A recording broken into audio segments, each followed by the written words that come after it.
love them. They're so sweet, aren't they? They are. They do a great job with those species, too. They really do. All right, a secret to a good night's sleep might be in the kitchen. Sounds good, right? Some foods can actually help your body relax and fall asleep just as well, or maybe perhaps even better, than medication. Lisa Cimperman is a dietitian at University Hospitals, and she's here with some delicious ways to improve the quality of your sleep. Thank you for coming in. We always enjoy having you. You have such great advice, and I think maybe some of us have tried this, but maybe we need to be a little bit more regular. Right. Yeah, and it's all about creating a routine, which we've heard in some of the other segments already. Right. And one of the best things that I recommend that people start with is tea. Okay. Tea has that calming effect. Also, drinking a warm beverage actually promotes your body cooling down.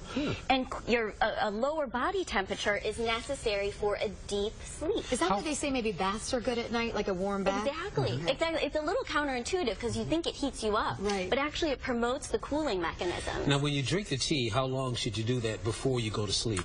I would do it probably about an hour before you go to sleep. And the decaf tea, they make that sleepy time tea that a lot of people like. That's exactly what I brought. Chamomile, lavender, right? Right, mint is also good as well. And I actually drink this before I go to bed. Okay. And I found that it helps. Okay. Tummy mint. I like that. That one. Exactly. Right, yes. It's actually tasty, too. So now we have the tart cherry juice. A lot of great studies out on that. Definitely. It's actually a natural source of melatonin. Oh, so make you sleepy. Right. Melatonin regulates our body clock. I wanted to taste it, but I better not. You know, but it's not just cherry juice, it's the tart cherry juice, right? Right. They're finding Can I just see what it tastes like? Yeah, taste I just want to see what it tastes like. Definitely. It's kind of expensive. It's expensive, yeah. They did a small study in which people with insomnia drank 8 ounces in the morning and 8 ounces in the evening. Tastes like a cherry, you know, the cherry pie, the filling for a cherry pie. Oh. Yes, it's tartness. But you have to be careful about drinking like the tea and the juice before you go to bed, because that's another big thing. So many people get up because they have to go to the bathroom. True. Then they come back to bed and can't go back to bed. That's true. Right, That's very true. So, what about the natural sugars, though, in fruit? That doesn't keep you up? This does have a little bit less sugar than something that would have a lot of added sugar to it. Okay. And it shouldn't keep you up just in and of itself. If you ate like a real high-fat meal or anti-sugar meal, it may sit in your stomach a little bit longer and make it difficult for you to fall asleep. Okay. Yeah. So now we have sources of calcium. So there's the, you know, your mother always said drink a warm glass of milk, right? Yeah. There's a little bit of truth to it. So calcium helps your body turn tryptophan into melatonin. So again, we're talking about this hormone that helps you Can we just cut to the chase and just take some melatonin? You could. Okay. You could. Melatonin. You're all about the drugs, Wayne. Well, give me a bill. and you know what? There are supplements, but you know, it's always nice if you can just go to your kitchen. Yeah, the natural. Right. I got you. And these are things to incorporate into your day over the course of the entire day. Okay. You don't necessily have to eat these things right before you go to bed to get the benefit from it. And it's all healthy, good stuff for you anyway. Right. Then we have chickpeas and hummus.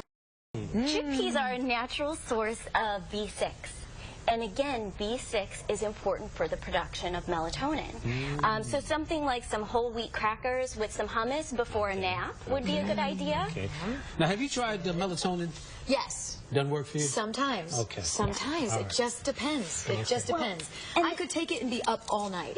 And then the next night take it and sleep fine. The downside to the supplements is that they're poorly regulated, so we don't always know if you're actually getting what's on the label. Oh, yeah. So that's one of the other reasons just to be cautious. Do natural. Yeah. Do the foods. Bananas. I hear, you know, Andre Bernier is a big banana proponent guy. of bananas before you go to bed. So bananas and almonds both contain potassium and magnesium.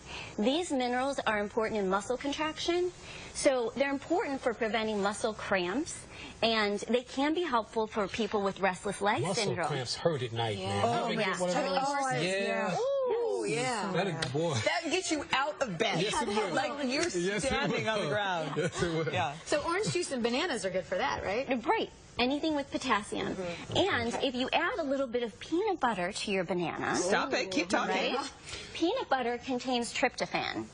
And the thing about tryptophan is that it's better absorbed and better used by the brain when you combine it with some carbohydrates. Like turkey. Right. Well, no, or like cereal or the banana. But Thanksgiving. no. Wait, call on me. I'm good. No, But the turkey does contain tryptophan too. So Anyway. that would work, and just add a little bit of carbs to it. Carbs are not necessarily the enemy. It's just choosing the right kinds of carbohydrates. So a little bit of almonds with some oatmeal, for example, can be helpful. Or even walnuts. Walnuts, again, are a natural source of melatonin, and they're a source of healthy fats. So be careful about not eating yourself to sleep. Okay, we don't want people to go on this binge before they go to sleep. Pick up a few pounds. Right, and eat all of these things. All of a sudden your buttons start popping out in the morning. We got a problem. PJs don't fit anymore. Heavy on this one. Can we break open this peanut butter? Oh, yeah. Is that what is that? Peanut butter. Oh boy. Go for it, girl. And you know, with peanut butter, the key is avoid the reduced fat peanut butter because it just has more sugar and more salt added to it. So either get the natural kind, or look at the sodium content of it and compare among brands to find the best. This is a great idea. You're Great like a information. wisdom Thank you. knowledge. The almonds are excellent. Wonderful. Thank you. All right, all the information about foods that can help you sleep on our website and our Fox 8 Pinterest page, so check them out before you head out the door. It's 8:50. We'll be right back. You guys are so great. To prepare our Fox 8 recipes and more, shop